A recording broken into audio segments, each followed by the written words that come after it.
I did so much. When I stop and think about it, it's almost overwhelming. Full days, tasks completed, honest attempts, decisions that cost energy. It wasn't a lack of effort. It wasn't a lack of movement. And still, I'm here. Here isn't a physical place. It's an invisible point where life seems not to move forward, where things change on the outside, but inside everything feels the same. The strange part is that if someone asks how this time has been, I know how to answer. I lived. I kept going. I made it through difficult days. I did what I could, but there's a difference between continuing and moving forward. And that difference weighs on you, because continuing is exhausting. Moving forward, when it happens, brings relief. What hurts the most isn't being still, it's being tired of continuing without feeling any real change. I look back and I see movement, but I don't see transformation. I see effort, but no shift. I see survival, but no arrival. And that creates a quiet confusion inside, because complaining feels wrong. After all, I didn't quit. I didn't give up everything. I didn't stop trying. So why does this feeling stay? Maybe because there's a kind of exhaustion that doesn't come from the body. It comes from repetition, waking up again, trying again, waiting again for something to finally make sense. It's the exhaustion of doing the right things and still staying in the same place. No one teaches you how to deal with that. People know how to deal with clear failure, with collapse, with endings. But almost no one talks about the weariness of continuing to try, continuing to believe, even just a little, continuing without certainty. There's a very specific silence in this place, a silence that isn't empty, it's full of thoughts you don't say out loud, full of comparisons you try to avoid, full of questions with no clear answers. Am I insisting too much? Should I have stopped earlier? Am I falling behind?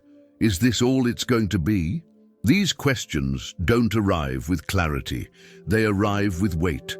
A weight that doesn't show up in photos, that doesn't fit into small talk, that no one sees from the outside. From the outside, it looks like you're doing fine, like you're moving, like things are working, but only the one living it knows how heavy it feels to still be here.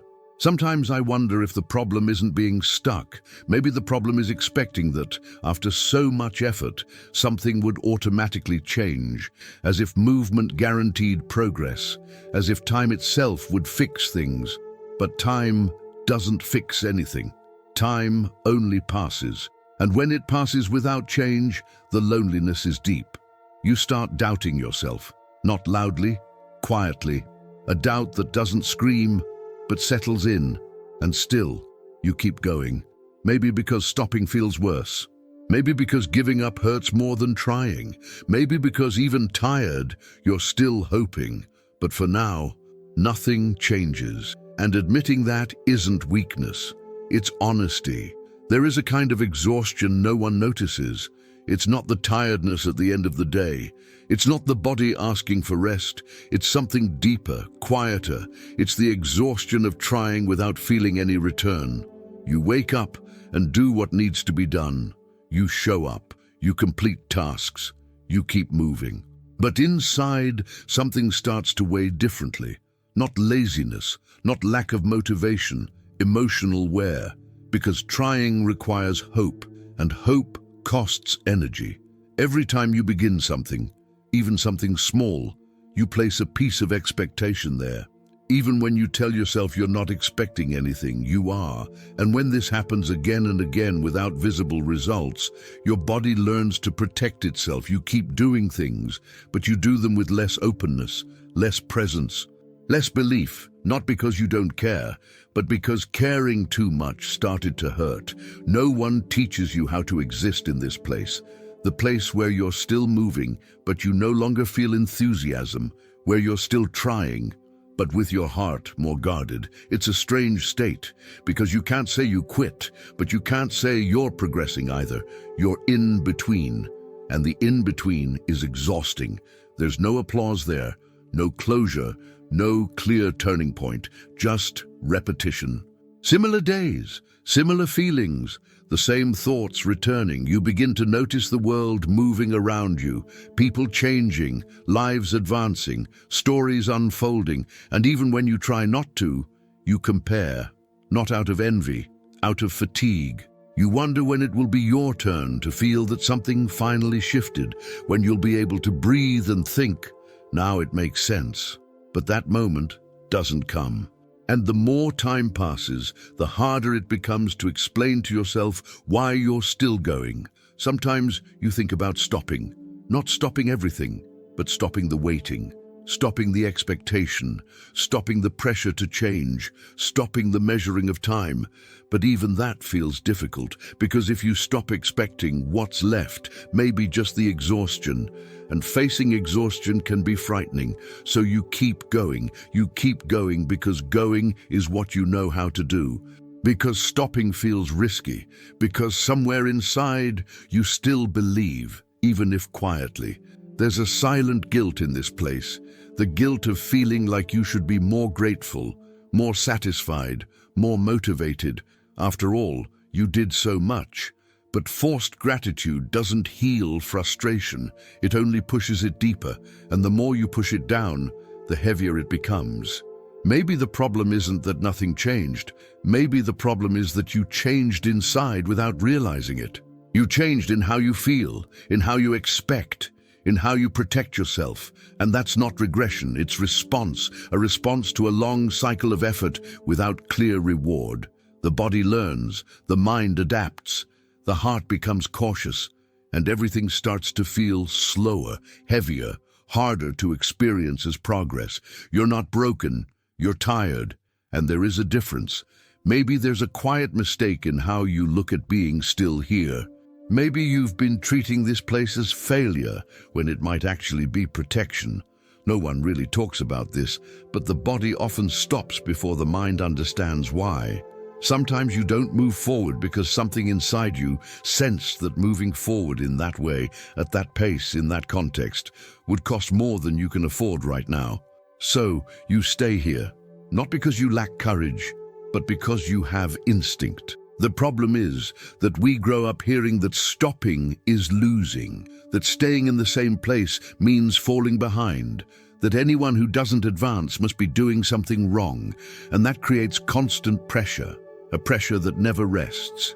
You start looking at yourself with suspicion, as if there's something wrong with you, as if everyone else received a manual and you somehow missed it.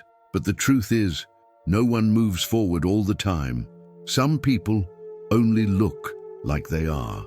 Others, like you, are living processes that don't show. Being still here can be the space where you're reorganizing things no one sees, reevaluating meaning, letting go of expectations that no longer fit, breaking down identities that no longer hold who you've become. None of that looks like achievement. It doesn't turn into photos. It doesn't become a success story. But it happens. There's a kind of progress that doesn't push outward. It deepens, and deepening takes time. You may be unlearning patterns that once kept you functional, but not whole. You may be releasing older versions of yourself that can no longer support who you are now. And that is not simple. Sometimes staying in the same place on the outside is the price of changing on the inside. But this kind of change comes without signs. It arrives as silence, as fatigue, as doubt. It arrives with the feeling that you did so much and still didn't arrive. And maybe you didn't arrive because arriving isn't the point right now. Maybe it's about stopping the push toward a destination that no longer makes sense. Maybe it's about accepting that you're not the same person who started this path, and continuing to try in the same way might be exactly what's keeping you here. That doesn't mean quitting. It means listening to what feels heavy, listening to what no longer flows, listening to what doesn't respond to effort anymore. Being still here can be an interval, a suspended moment, a pause you didn't plan, but that became necessary, and there is nothing wrong with that. What would be wrong is forcing yourself forward just to prove something. What would be wrong is ignoring exhaustion in the name of progress that no longer respects who you've become. You didn't stop because you're weak. You stopped because something inside you asked for care, and recognizing that changes everything. Maybe instead of asking, "Why didn't I move forward?" you can begin asking more gently, "What part of me needed to stay?" That question doesn't come with immediate answers, but it changes the tone of the inner conversation. It removes you from the role of the accused and places you where you belong, as someone living through something real. And that, by itself, is movement. There's a hard truth hidden inside being still here. Time didn't stop. Days moved on. Months passed. Life around you kept advancing, and even when you try not to look, you see it. You see people entering new phases. You see milestones being shared. You see decisions being made. You see chapters closing, and you remain here, not because you don't want to move, but because something inside hasn't shifted yet. Comparison doesn't always come as jealousy. Often it comes as doubt. Did I lose my timing? Did I wait too long? Am I behind? These questions don't attack you. They wear you down. They appear quietly, at night, at the end of long days when you've done everything you could and still don't feel relief. Comparison ignores the invisible. It measures outcomes, but it doesn't measure process. You don't see the other person's pauses. You don't see their fear. You don't see their cost. You only see movement. And when your inner pace is slower, that hurts. It feels like there's a collective clock and you're out of sync. But the truth is, everyone lives on a different timeline. And not every season is meant for visible progress. Some seasons are for digestion, others for restructuring, others simply for surviving. And surviving takes time. You may have spent this period holding things no one noticed, carrying weight that doesn't show, making difficult choices in silence. None of that looks like progress, but it becomes foundation, internal foundation. The problem is that no one teaches us to respect time that doesn't perform, time that doesn't show results, time that doesn't produce achievements. That kind of time feels wasted, but often it's what prevents you from breaking later. Being still here while the world moves on creates a strange sense of displacement. You feel out of place, even within your own life. And that produces a specific kind of loneliness because you can't easily explain why you're still here. It's not a lack of effort. It's not comfort. It's not quitting. It's something more subtle. It's time that hasn't ripened on the outside yet, and ripening takes longer than we want. Maybe you're learning not to force yourself anymore. Maybe you're learning to listen to signals you once ignored. Maybe you're learning to stop running just to avoid looking behind. That doesn't look like progress, but it is adjustment, and adjustment is a quiet form of care.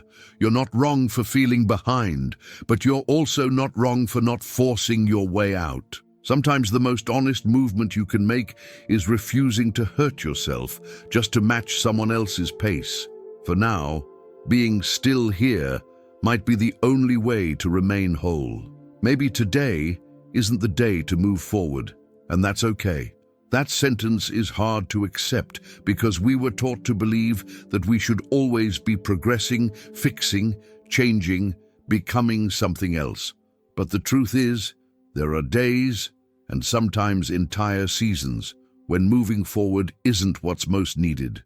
Sometimes what's most needed is not losing yourself. If you're here right now, feeling like you did so much and still ended up in the same place, that doesn't make you a failure. It means you're human, aware, tired perhaps, but still present. There are moments when life doesn't ask for decisions. It doesn't ask for action. It doesn't ask for more strength. It asks for pause, a pause that isn't giving up, a pause that isn't weakness, a pause that is recognition, recognition that you tried, recognition that you carried more than it looks like, recognition that staying here required effort, because staying also takes strength. Maybe no one ever told you this, but remaining whole while feeling frustrated is a quiet form of resilience. You don't need to turn this into a lesson right now. You don't need to find meaning immediately. You don't need to justify this time. You only need to allow yourself to be here, to breathe without urgency, to feel without judgment. to exist without demanding results. If everything feels the same today, it doesn't mean nothing is happening. It only means the movement hasn't shown up on the outside yet. And when it does, because at some point it does, it will come from a more honest place, more aligned with who you've become. For now, it might be enough not to abandon yourself, not to treat yourself as a mistake, not to measure your life by comparison. It might be enough to acknowledge, I did so much, and I'm still here. That isn't the end of your story. It's simply where you are right now. You're not late. You're not broken. You're not alone. You're moving through something, and moving through something doesn't always look like progress, but it is real. You don't need to do anything with this right now. You don't need to decide. You don't need to change. Just acknowledge you tried, you continued, and you're still here. For today, that is enough. Take care.